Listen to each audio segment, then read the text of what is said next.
Okay, I'm back. As expected, it's much later. It's the next day. It's July 26th, just after 19 UTC. So what I'm going to do, I just have like a handful of items on my list here, and I'm just going to lightning round them because I don't think any one of them is like a whole segment. Oh, putting out signs went fine. It was good. I did the whole 4 hours. 4 hours in Mill Creek this time, Mill Creek, Washington. Mill Creek, by the way, of all the areas in my wife's district, is the most hostile to signs. Meaning, like, of all of the intersections of interest, there are a bunch that are in sort of areas that are managed by homeowners associations that just will not accept signs.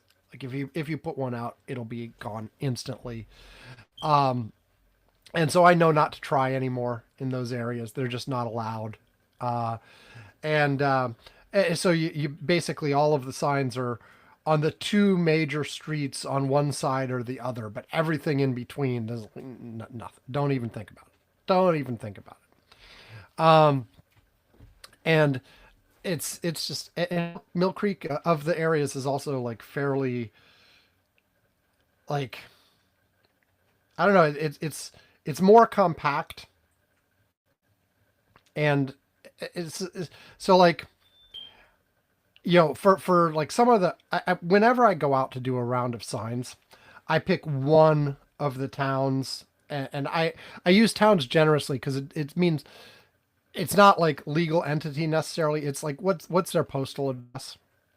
Like the four big ones that have presence in my wife's district are Everett, Mill Creek, Bothell, and Snohomish. And Mill Creek is the smallest geographically. I guess Everett's because my wife's district doesn't have all of Everett. Everett it has a little slice of it. That's probably not that much. It feels bigger than the Mill Creek one, but I don't think it actually is. It's probably actually smaller. But anyway, um, the Mill Creek one is compact. So I'm zipping around between signs and not going very far in between them. Um, Whereas, like for instance, the Snohomish one includes not just the town of Snohomish itself, but basically the entire part of my wife's district that isn't in one of those other towns. So it's got a huge amount of distance north to south, and huge portions of it are rural or semi-rural. So like as I'm going between like target intersections to put signs out, I've got like a bunch of driving in between. I'm driving all over the place. It's scenic and there's like pretty woods and pretty things and like whereas I don't know. Nothing against Mill Creek. Mill Creek is fine, but it's a relatively compact residential primarily area, so there's not as much to see. I mean, there are some cool looking houses. It's a relatively well off area, most of it, and but yeah, nah. Anyway, it went well. I always pick like I have this spreadsheet and I like rank the intersections I want to target and like I re-rank it before each round and what's the highest ranking intersection I haven't done yet, and then we'll do the entire 4 hours that I'm out in one town rather than going back and forth all around everything because that lets you be a little bit more efficient. Snohomish is still a little bit less efficient because it's so big. So I end up going from north to south, east, west, up, down. And yes, I know I could theoretically map out all the intersections I want to hit and like do a traveling salesman problem kind of thing on it. I do have them, but I have them sorted by priority, like which for me corresponds roughly to population density. So like I hit so I am going bopping up and down, left and right you know, rather than going in sort of map order. Within sort of tide priority, I am sort of going roughly north to south, but uh, roughly, not entirely. Anyway, what was I saying? Oh, yeah. I have a few little things, but nothing that seemed like it was worth a whole segment. So let's just lightning round them and go like through and do the little gig boo boo. Yeah, that. Why isn't this? Okay. First of all, UK has a new prime minister, Burnham. He seems to be taking a play from Mamdani's playbook, playbook. And in the first few days, I guess it's fairly common, but like it like Trump did it too, actually. Like it sort of just try to start out by making some immediate changes to sort of please the base. Um, from what I understand, he is in has caused a little bit of strife by immediately like getting rid of a whole bunch of the cabinet that were loyalists to the old prime minister, and people are like, you didn't have to get rid of all of us, you could have kept some of us, and apparently there's some hard feelings. But I mean, come on, what do you expect? I mean, this is a normal pattern everywhere for leaders. They bring in their new team, their own team when they start up. We're only a few days in. I don't have a lot more to say about it. I don't know anything particularly insightful. I just thought it was worth noting. Um, you know, and we still have the Count Binface election coming up. We'll see how that goes. Maybe someday he'll be prime minister. That'd be interesting, right? Okay, next up. See, that was quick. Like, I didn't have like 10, 15 minutes of stuff to say on that. I was just sort of noting it in passing almost, right? Um, okay, next up.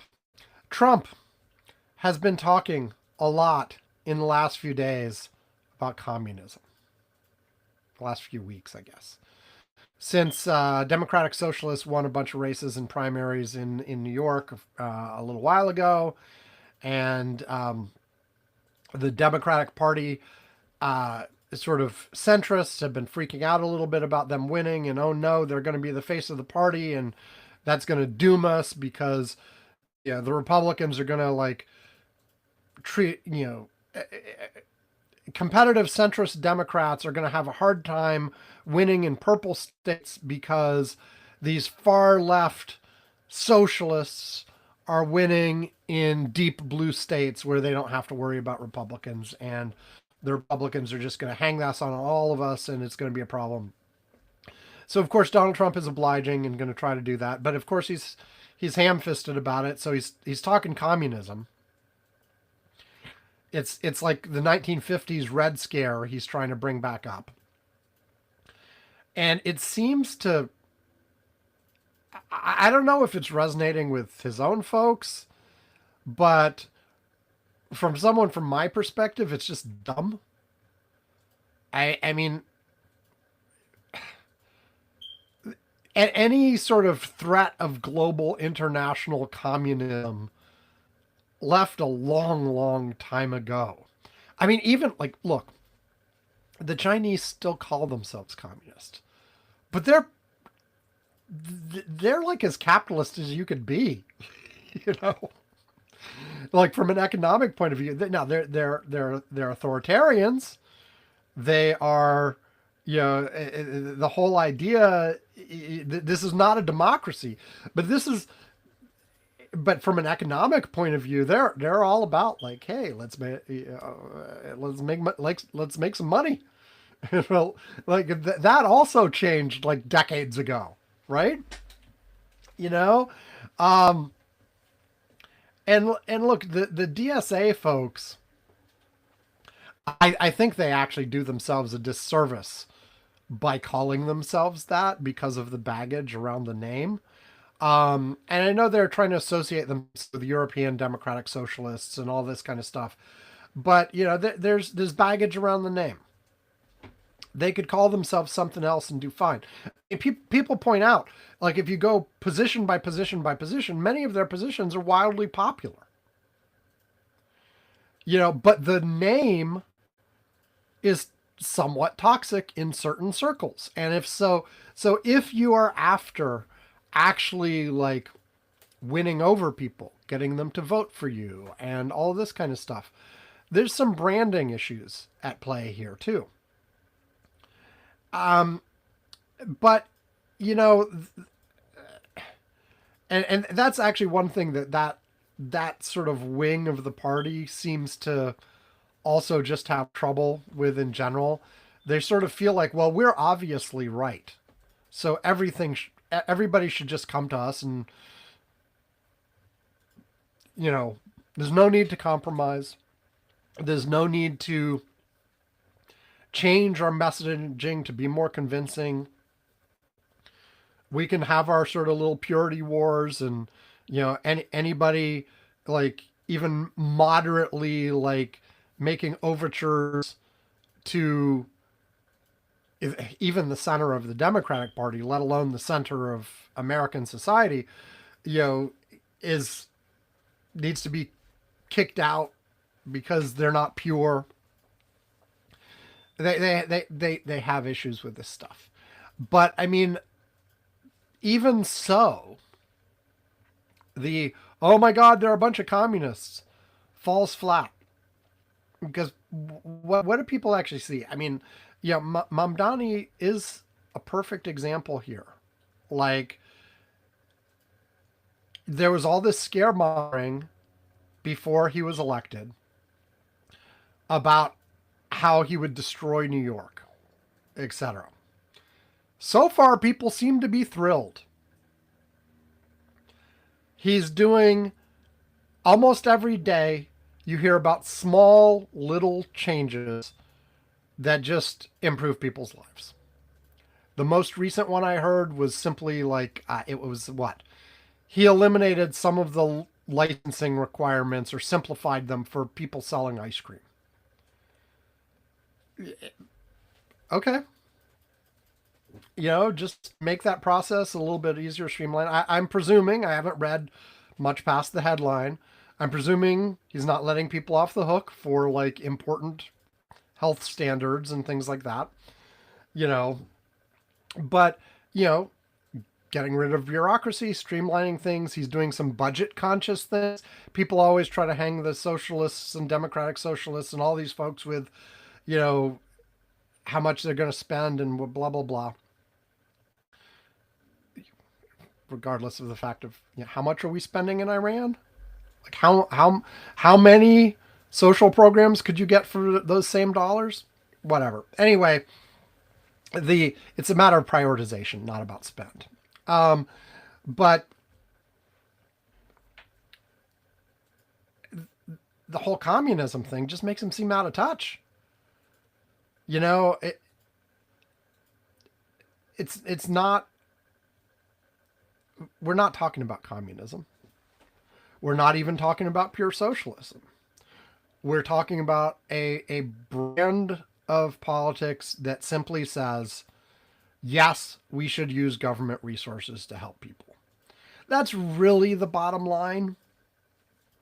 And that it's important to do that and okay to do that. And it's fine for the government to spend its resources that way. And, people who look at it point out, like, by the programs they're talking about are like, the things FDR did. It's not alien to American politics. It's just been a while. Um, and I think the people who like call them progressives are a little bit better off than the ones that call themselves democratic socialists for a branding point of view, even though the positions aren't all that much different. But also, and I've said this thing before, it's not really about policy. Like, when Donald Trump is trying to brand them as communists, it's not because he's looking at a specific set of things they want to do that he's going to argue policy about. No, I mean, really? No. It's just it is 100% branding. It is 100%. A lot of people have a negative visceral reaction to this name, so he's going to attach the name to them. End of story. Where, again, if you start talking policy by policy, there's a lot of support for these things. Not universal, not everywhere, but it's not about policy. It's never about policy. And this is something that, well, I'm talking myself out of my own point as I talk. For the general population voting, it is almost never about policy. It is about vibes. And do you resonate with the particular candidate? And how do they make you feel?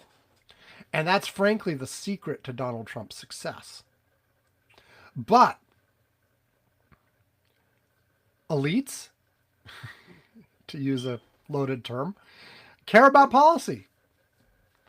You know, if you are, you know, one of the billionaires putting money to influence politics, you care about that because you want specific policies enacted that will help you personally and others in your situation. And there are a lot of policy issues that matter to specific activists. If you are in a group that is currently getting screwed by the government or by society at large, then you care about policies that affect that group. And you know that's why you have activists who really deeply care about issue 1 or issue 2 or issue 3. But for the general populace, for winning elections, it's about vibes. And on the Democratic side, and I know I've said this before, and I'm going to probably say it like dozens more times before I'm done, but right now, the divide is not about policy. It is not about the left of the party versus the center of the party. That is not the real divide. Although it partially is lining up that way. But no, it's about attitude and approach and aggressiveness and whether you seem authentic, to use the word that was always used about Donald Trump as well. Like and frankly, the reason why there's so much excitement about the left in the Democratic Party right now is not their policies. And I think one of the mistakes that the people in the left make is they think it is about their policies. You know, they think everybody's getting so excited about policy A, B, or C. But no, it's about the fact that they seem like they authentically believe in those things. It's about the fact that they seem like they're willing to fight about those things. It's about the fact they seem willing to be aggressive about it. And, you know, I sometimes get frustrated at the no compromise aspect of them, but that's honest. It is part of their appeal as well. It hurts them as well. There's a balance that has to be done there. But that's part of the appeal they have and why young folks are excited about them, etc. Because they see, you know, the folks who have been there a long time. I'm not going to say establishment. I'm not going to say, you know, the gerontocracy. Oh, I just did. But the people who've been there a long time fundamentally are, you know, grew up in a pre-Trump world, started their politics in a world, even pre-Clinton in some of these cases, where the idealized mode of operation is bipartisanship. And you work with the other side and you come up with some compromise that's not what either of you wanted fully, but it's something in between that would go through, and you can get it through with with bipartisan support and get something and move things forward incrementally. And the thing is, that world is currently gone.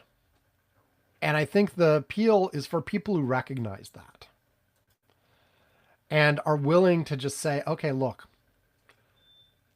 when or if we get power, we're going to use it to the maximum extent possible and just push through our agenda.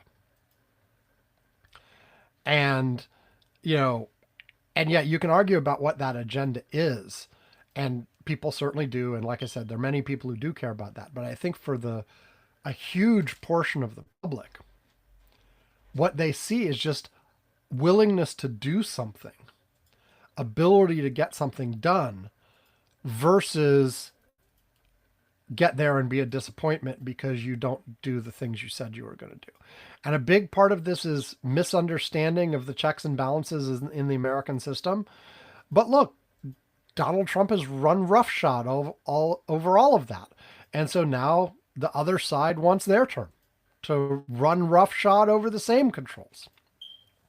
And there's certainly ways in which that's unhealthy, but I've said before, one of the reasons to get rid of the filibuster is so that voters can actually get what they voted for and then judge it based on the results for the next election, as opposed to voting for something, not getting it because of checks and balances and the filibuster and all kinds of other stuff, and then voting those people out because they didn't deliver, which I think is an ongoing pattern in current American politics. Anyway, the communism thing specifically, it's like just another thing where Donald Trump looks like he is still can't get past the 1980s.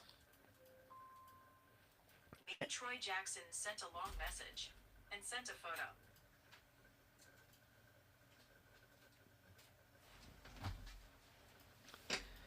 Thank you for that.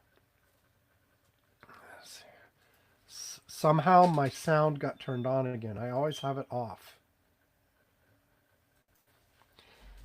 Okay, make a note of that.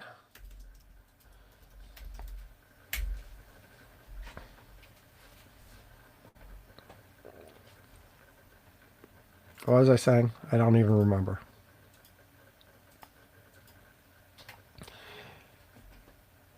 Like, the man can't get out of the 80s. And it seems even worse now than it was before. Like, as with everything, as he's aging and falling apart, it seems like his worst tendencies from a decade ago are just getting even worse.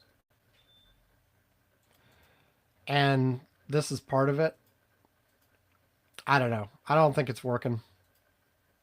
And I think, you know, the centrist Democrats have to come to terms with the left side of their party as well. And the left side has to come to terms with the centrists. The winning formula is the big tent. And understand that there's a position for everybody there. And there's the overall, as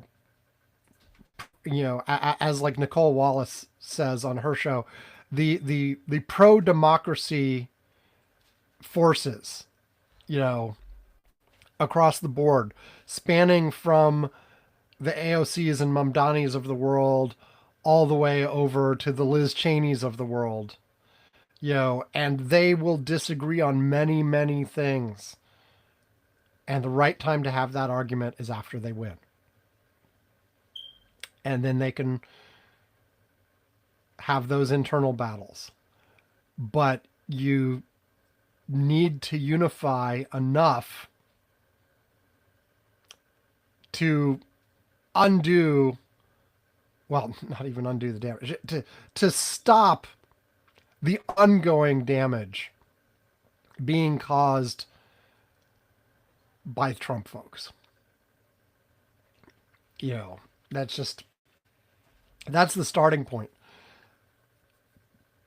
I've said before, the time to actually like repair all this, decades and decades. And also increasingly, I think another division is if you're trying to bring it back to how it was pre-Trump, like you're trying to get back to the world where we had, you know, Obama versus Romney as, and you did have some cooperation, and you did have, you know, the Ronald Reagan days going out for drinks with Tip O'Neill. You know, if you're trying back to that stuff, if you're trying to, yeah, I think the Biden presidency proved through his loss at the end of 4 years that return to normalcy won't cut it. His whole initial, I think he changed a little bit towards the end of his term, but his whole starting out position was, okay, that nightmare of Donald Trump is over. Let's get back to doing things normally the way we used to. And he had a few successes, more than I ever expected. But the fact that at the end of the day, the result was Donald Trump getting elected again proves you weren't aggressive enough. You didn't do what you needed to do. You didn't, you know, the look forward, not back stuff, no good. You needed to be more aggressive dealing with the crimes of the Trump administration. You needed to be more aggressive. Yeah, I said at the time, court reform right away, make new states right away, eliminate the filibuster right away, you know, super aggressive social stuff that people will see right away. You know, honestly, Biden did more than almost anybody else going back decades in terms of some of those things, but not enough. And I think that's still the divide here. There are still a bunch of Democrats who are like, let's get back to how it was. That's not the winning answer. Anyway, I went on that longer than I meant to. Next up, and by the way, by saying not going back, again, I'm not making policy statements. You can be left, you can be centrist, you can whatever. It's an attitude thing and an approach thing.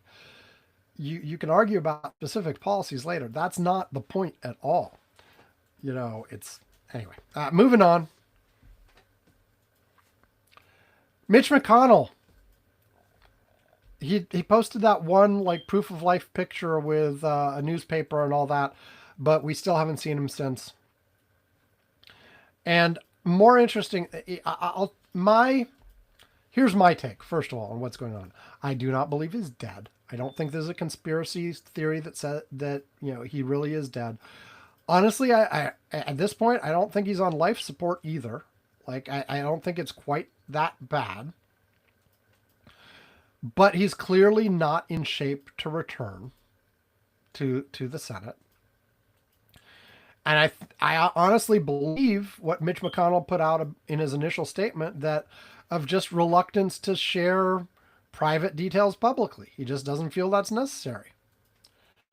And I think that, like, this is the simple answer, is that they're actually telling the truth. He's in rehab, he's recovering, but it's a slow process. And he doesn't want to release all the details. He doesn't want to be seen in that sort of condition. He doesn't want to show just how frail he was. And frankly, before this, even when you had pictures of him in the Senate hallways and stuff like that, he did not look good. He probably looks worse right now. You know? But I think fundamentally, look, there is not much that's going, absent some additional unexpected stuff. You know, there is not much really that is going to be happening in the Senate between now and the end of Mitch McConnell's term at the beginning of January. They have a couple bills that they're trying to pass, and some of them are whatever. There's not really all that much going on. Mitch McConnell is not up for going to that right now. So why doesn't he just resign? Well, I completely aside from anything about, oh, well, they'll have a special election and maybe this would happen or that would happen, blah, blah, blah. I don't think that's it.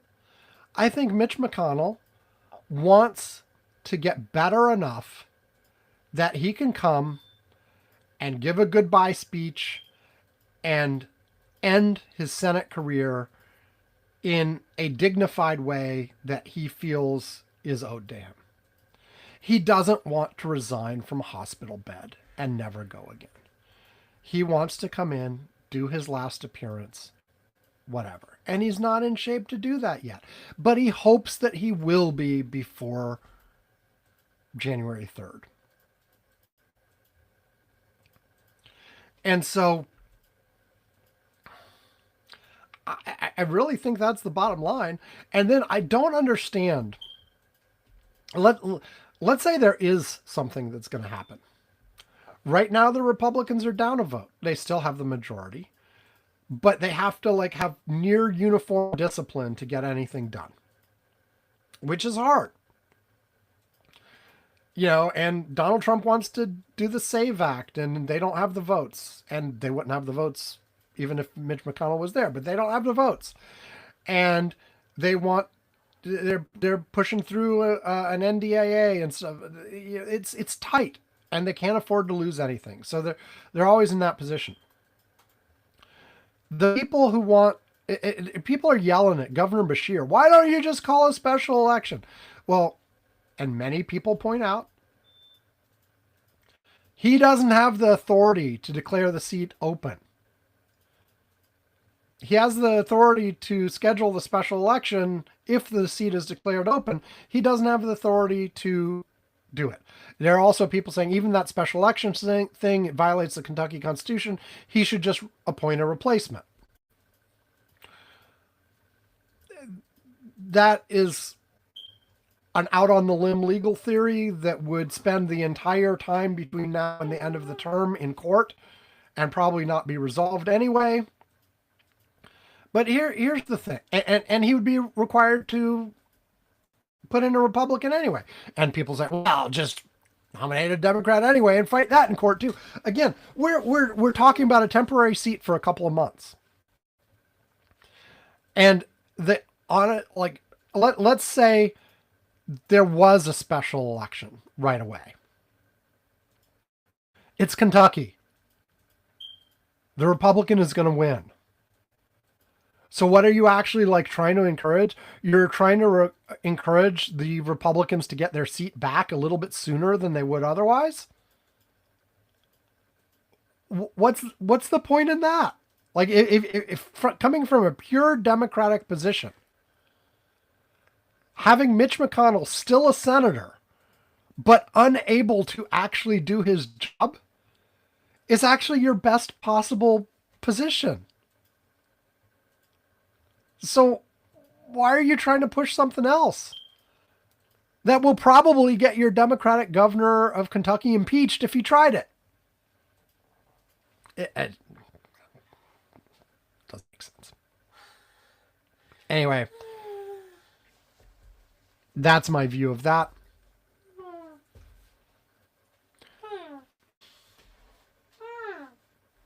Dude, stop. 34.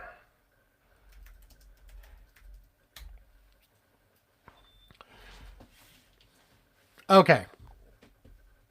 Next up, Iran. It's just worth noting, we did week and a half of daily strikes.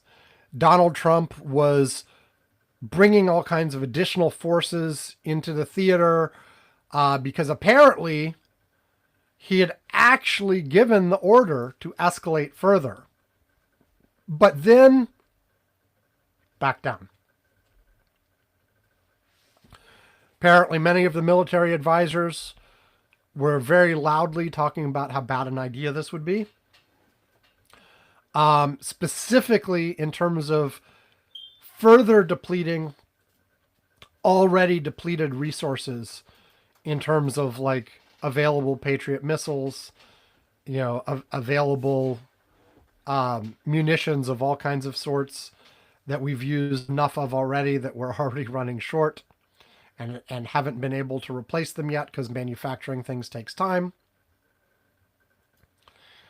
And the last update I saw before I started recording this session was that Iran has said, and Donald Trump not only called off the escalation, he apparently has called off more strikes. He's basically, we did strikes every day for like something like 12 or 13 days. I forget exactly how long it was.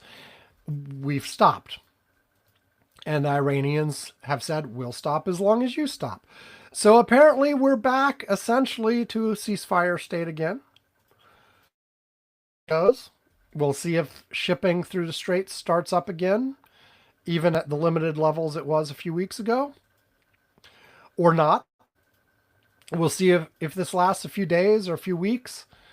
My prediction from weeks ago continues to stand that we'll basically be in this sort of on again, off again stalemate situation, at least through the November elections. Yeah, honestly, we've had a little bit more up and down than I thought. I hadn't predicted the like 12 days of concentrated additional bombing or whatever, but it's still sort of relatively low level back and forth. And I'm not trying to minimize it. Like, Donald Trump has got criticized calling the skirmishes, and there are real people who have died, both Americans and of course the people we're bombing. I don't want to minimize it that way, but it is still at this, even the last 12 days of stuff, we're not all out. It was hitting a few things there, a few things over there. And, and Iran would occasionally hit something and we'd hit back, vice versa. I think that's the general pattern that we're going to see. I don't think we'll have either a true situation where there's no conflict at all going on for the rest of the year, or that all-out war. It'll be this kind of thing. At least through the November elections. After that, who knows? And, honestly, who knows at all? There are lots of unpredictable characters involved in what's going on here. But, okay. The next thing is some AI stuff. I just figured I'd talk about briefly, and then we'll wrap up the show. So I will start with, there was an article a few days back about, there we go. Hold on, make a note of that.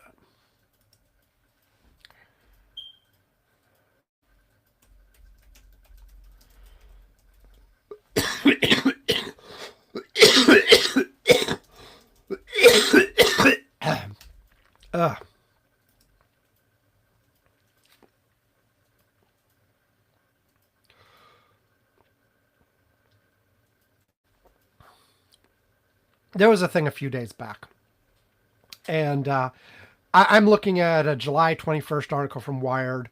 OpenAI models escaped containment and hacked Hugging Face, and it's just the one I have in front of me. There were, dozens of articles in all the places you would normally expect them about this when it first happened. The bottom line of what happened, and this is honestly, this is not the first time we've read an article like this. It's just the most recent. But OpenAI was testing some cybersecurity focused models internally. Their newest GPT 5.6 Sol, plus another internal model that they haven't released. We're in a testing sandbox. And by the way, just to be clear, one of the things they do, they're testing their ability to hack systems. And they specifically take off some of the face guards, not face guards, safeguards. There you go, that are normally in place on their commercial products that you and I can access. That tell it, if you tell it, go hack AT&T and change my cell phone bill, it will say no. Okay, but in this case, because they're specifically testing those capabilities, they take away those safeguards, but they stick it in a sandbox where theoretically and it can't get to the internet and it can't do any real damage, etc. Well, it found a way out of the sandbox. Basically, they, it took advantage of bugs in some of the software in the sandbox that were supposed to allow it to install software from outside, and so allowed a few little connections, but which were supposed to be super restricted to only the things it was supposed to be able to access. And it found bugs, some of which were unknown 0-day bugs. It exploited them. It built up a series of exploits to basically, through that hole that it found, end up with unrestricted access to the internet. And then they had challenged it with apparently a test that is a standard test used on a whole bunch of models. And it figured out that there's a site called Hugging Face that hosts all kinds of models, all kinds of open source models, all kinds of test harnesses for them, and all kinds of things related to that ecosystem. And it figured out, hey, wait, they probably have the test I'm taking, and they probably have the answers to the test I'm taking. So not only did it escape its sandbox, it then went to Hugging Face, it then went in Hugging Face, looking for the answers to the test that they were giving it so that it could cheat and just give all the right answers to the test. In the end, I find that this is amusing. On the other hand, it just shows like these things are getting really powerful, and they are going to cause damage. And one of the factors that's going to cause that, and another bit I wanted to talk about today, is that the open source, open weight models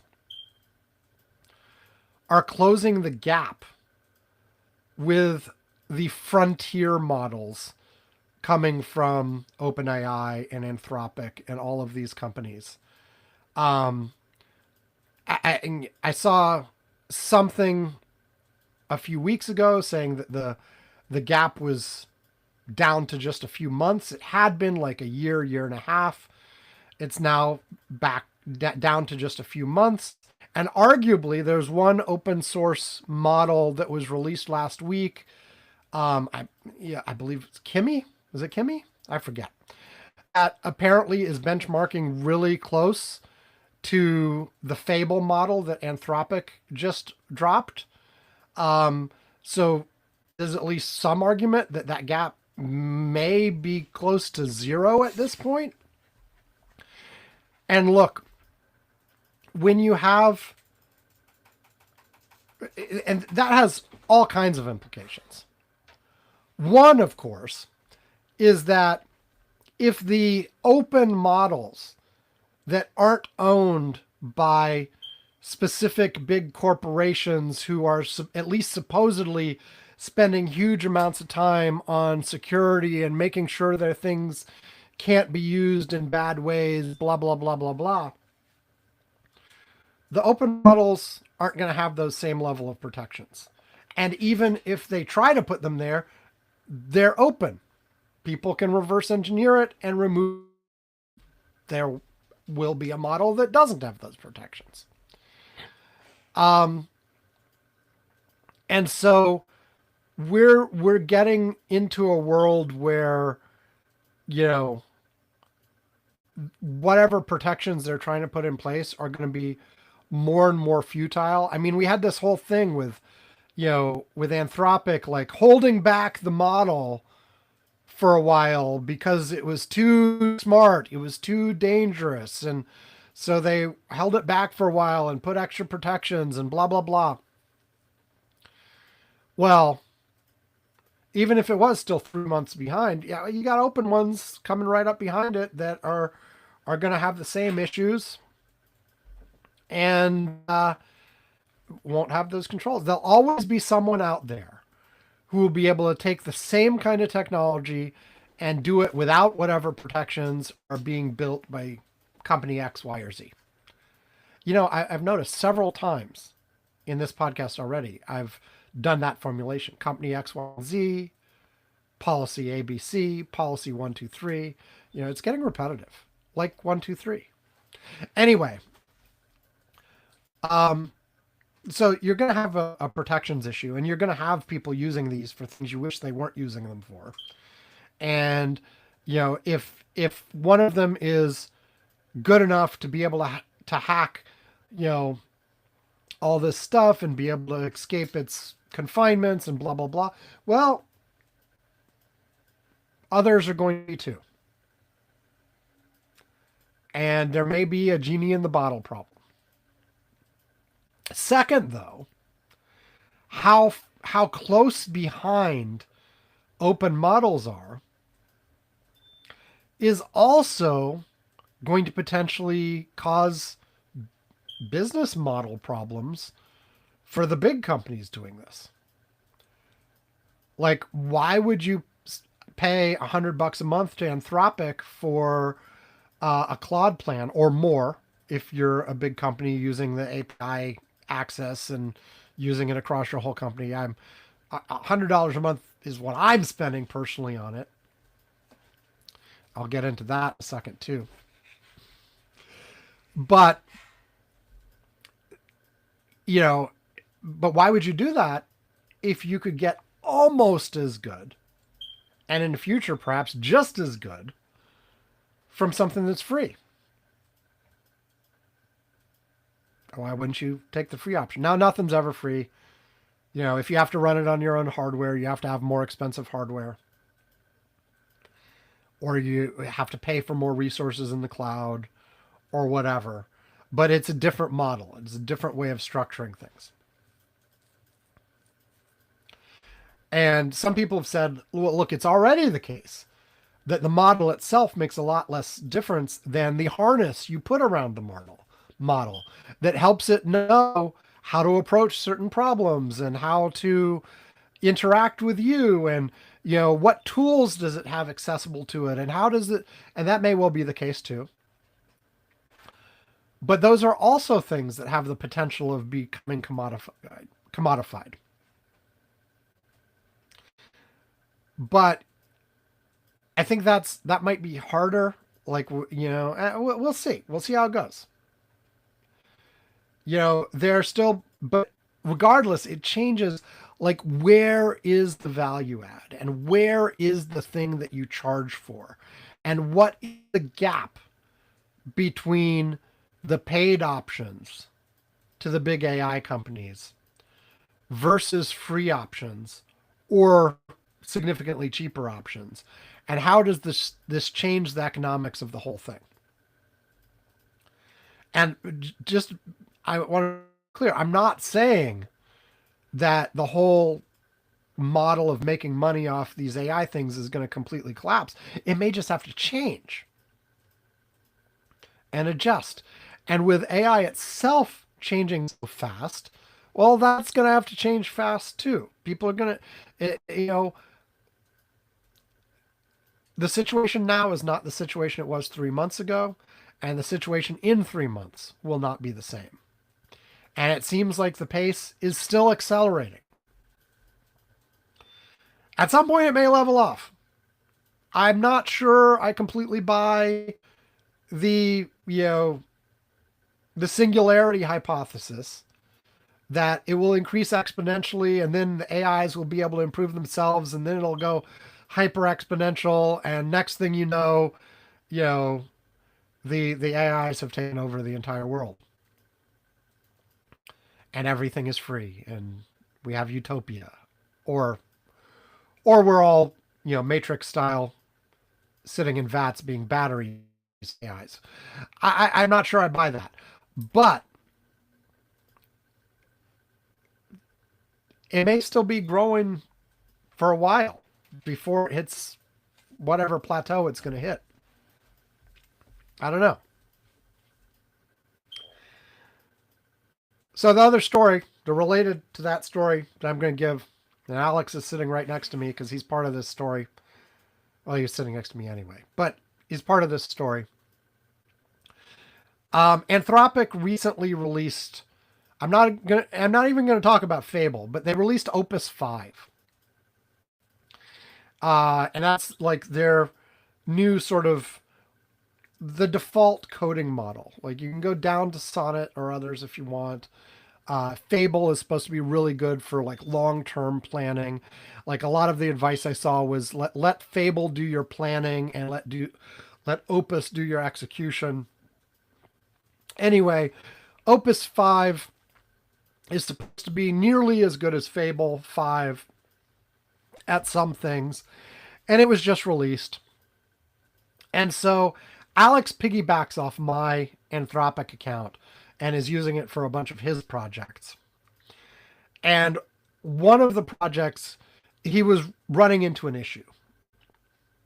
And it was he's got a VR game, a horror VR game he's working on, and there was you have a flashlight that you can move around and shine at things, and the lighting from the flashlight wasn't working quite right. There were shadows being cast where there weren't supposed to be shadows being cast, and the light was shining through solid objects in some cases, and it wasn't making sense. And he was working to try to figure that out.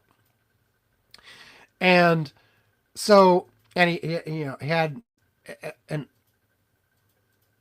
Claude was all set up and connected to Unity and all this stuff to like, so that it could do the work. Anyway, I suggested, well, go ahead and try Opus 5. I think he might have already moved to Opus 5, but it did have a setting, and the older versions had this too. I think they changed it slightly, but the older versions had you basically have a slider in effect. On the command line version, it's it's command line. Do you want it on low, medium, high, extra, whatever. On the desktop version, it's actually a physical slider. Well, physical. It's on your screen. There's a slider. Anyway, he was asking about this problem, and he switched it to, and look, I the slider. This was my bad, I guess. Anyway, he bumped it up to the very highest setting. It's like ultra code or something. I had never tried that high. Like I do most of my work on medium. I've occasionally gone to high when it was stuck on something and making the same stupid mistake over and over again. I think maybe I tried like extra once. I'd never jacked it all the way up to the top, ever. Anyway, he did that and asked it to solve the problem. And it went off and started thinking. And it went off and started exploring his code base. It started spawning separate agents to go look at different aspects of the problem. Next thing I looked, well, it had a little status thing that said there were, 4 agents working or whatever. But then I noticed that if you click on that, those agents had in turn spawned other agents. There were like 100 agents spinning off, looking at various things. It had like, by the time I was looking at it, it had like consumed like 7 million tokens and was coming up fast on 8. Like it was spinning. And I even showed him how to like stop the thing where it asked you every single step for permission to do it and put it on auto. So it just started going. And this thing was running and running and running, and it had gone like an hour and a half. And then I noticed that, wait a second, it hit like, Claude has, if you're on a Claude subscription plan, you have limits every 5 hours and you have limits every week. And it had hit the 5 hour limit. Now, way back when I had the $20 plan, when I was using it a lot less and first trying it out, and initially I didn't hit that, even the $20 limits, but then I started hitting them. And so I turned on a thing to use credits after the $20 was gone. And at first I had it capped so that you, like, if you hit $20, you have your $20 a month plan. And then if you hit $20 of credits, it stopped. But then I kept hitting that $20 limit. So I raised it to like $50. Then I raised it to $100. And then one time I raised it to $200. Then shortly after that, that doesn't make any sense. I'm on the $20 a month plan and just set my credit limit for like up to $200 of credits in use. Let's just go to the $100 plan. So I moved to the $100 plan. And honestly, I had never hit a limit again since then. And that's partially because, like, if I was, I probably should at this point. If I'm going to ever be serious about it, I should do Robin Letter full time. But I'm still not doing that. Like, I'm still like occasionally using, I'll use it a few hours at a time for one project or another. Sometimes Robin Letter, sometimes my other project. But I'm not like using it 8 hours a day, every day, anything like that. And so ever since I switched to the $100 a month Anthropic plan, I had not hit any of these limits. I had forgotten that these limits existed. Anyway, by the time I looked, Alex had blown through my 5 hour limit for Claude usage. And so it had flipped over to the credits. And by the time I looked, he'd already spent $100. And because my limit was 200, it was like, it wasn't stopping yet. It was still thinking. And I was like, okay, look, Alex, it spent 90 minutes thinking about your problem. I'm going to let it keep going. We will talk later about whether I charge your allowance back for this amount. But I will let it keep going and see what happens here. And this thing better solve your problem. You've spent like $100 on this, and it needs to solve your problem. Anyway, about half an hour later, it finished. It's been about 2 hours thinking without reporting back any additional detail as all these agents spun out. And it came back, told Alex confidently that it had found the problem and how to fix it. And the solution it had come up with was something that Claude and Alex had discussed, tested, and determined was wrong right before he switched to the new model and increased the effort level to maximum. It basically just came back with the thing they'd already determined was wrong. And so the problem was not solved. A grand total, I believe it was $117 later. And multiple hours of thinking. So I've turned off the automatic flipped credits if the usage is like used up. And I've given Alex guidance to please usually operate at medium. He has permission, if it is having problem with a specific hard problem, to switch to high or even max, but don't do that ultra code thing again. But also, if he starts hitting if I sit down to use Claude and can't, because it has hit a limit because of his usage, then we're going to get him his own account, probably at the $20 level to start with. And if he needs more than that, he's paying for it himself from his allowance. And see where that goes. But anyway, I in the end, I was amused by it. He spent like $120 worth of credits. It did not solve his problem for hours and spinning up like 100 agents to look at things, only to tell him what they had already discussed and tried 10 minutes before that was kicked off. I think subsequently Alex has been continuing to work with Claude on that particular problem. So from his update, sounds like you're making progress, right? It's not completely solved yet, but there is progress. It is solved. He has solved the problem, but it was not the $120 of credits that solved the problem.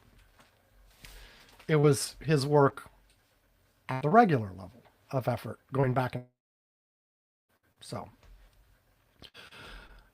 With that, it's time to close up. Thank you, everybody who is in the thingy and thing. Go to curmudgeon-corner.com.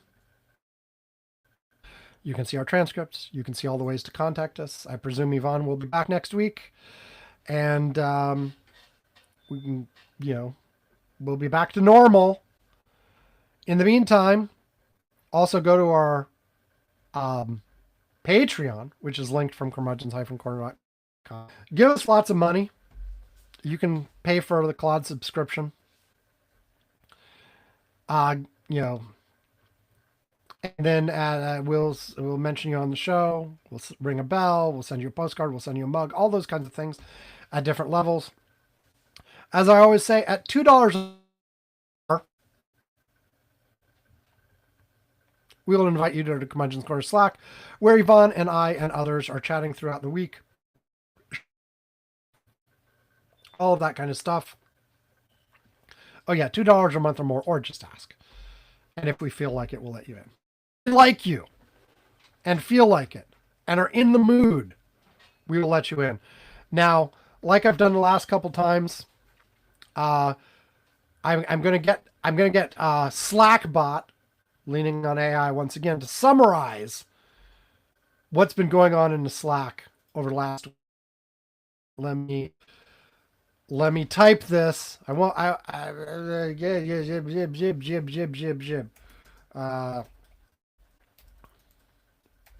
Okay, here we go. Typing to Slack.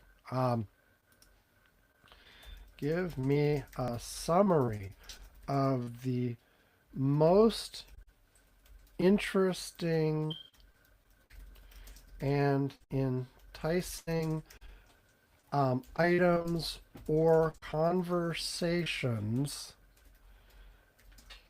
in the Slack over the last week that would make a non-member want to join if I told them about it. Okay, let's see what Slackbot has to say about this. Let me search across your Slack for the most interesting conversations from the past week. Let me dig a bit deeper into some of the more active threads and check other channels too. Okay, here we go. It's I'm gonna wait till I finish typing to read it to you.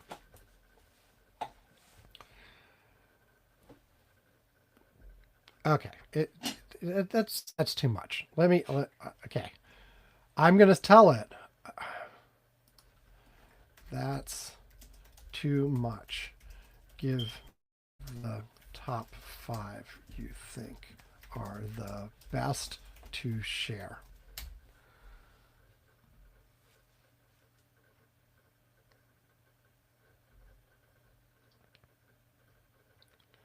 Okay, here we go. Here are the top 5 I'd lead with. Number 1, we just talked about this. The AI that escaped its own safety net to steal the answers.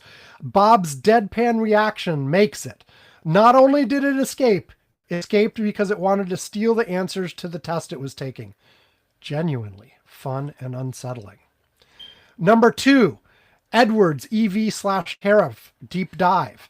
A well-argued take on how U.S. trade policy is accelerating EV adoption everywhere except America, while Norway hits 90% plus electric. Rare to see this level of analysis in a chat group. Number 3, Trump rewrites the Saudi nuclear deal hours after signing it. The thread reaction, especially Edwards' line about no nation trusting the U.S. to negotiate treaties for decades, was sharp and sober. Number 5, Bob's daughter moving to Sweden. A genuinely warm moment. Tearful airport goodbye, and the discovery her espresso machine had never been backflushed in 2.5 years. Real life seeps in here, and that's what makes the group feel like more than just a news feed. There you go. Oh, and apparently Slackbot is telling me I only have 3 messages left in my preview, and like I would have to pay for Slackbot after this. So you guys will not have to worry about Slackbot in much more. I've only got 3 left, and there's no way I'd pay for this. I'm sorry.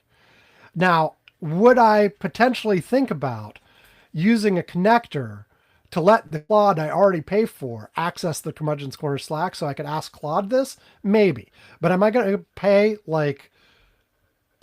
Slack for Slackbot? No, I'm not. So that's one of those business model things. Like, what would you pay for? What would you not? Like, basically, I would use this if I was already paying for it for another purpose. I would never spend money just for having. And, it is their, like, they're advertising their Business Plus plan, which undoubtedly has all kinds of other things that I don't need and don't want. Yvonne's paying for the Slack anyway, by the way. Like, we were using free Slack for the Curmudgeon's Corner Slack for years and years and years. But then it started warning that our earliest archives would be deleted if we didn't pay. And so Yvonne's like, I'll pay. And so we are now paying for the Curmudgeon's Corner Slack. There's a certain number of dollars per month per active member or something like that. So, which is probably more than the $2 a month that I say you have to pay to get in, that we don't actually make people pay. So yeah, we lose money on this damn podcast. Whatever. Anyway, it's fine. It's fine. We'll do it live. There's an old reference. Okay. We're done. Have a great week, everybody. I'm going to do more signs in a different neighborhood. I haven't done my prep work yet to determine which area of the district I'm going to today. I will do that after I say goodbye, and then later I will come back and put this together and put it out. We'll see. Last week I didn't get it out till like Tuesday UTC. It'll probably be at least Monday. It will be at least Monday UTC. I wouldn't be shocked if it's Tuesday UTC again before this goes out. We'll see how it goes. Anyway, stay safe, have fun, have a great week. Goodbye.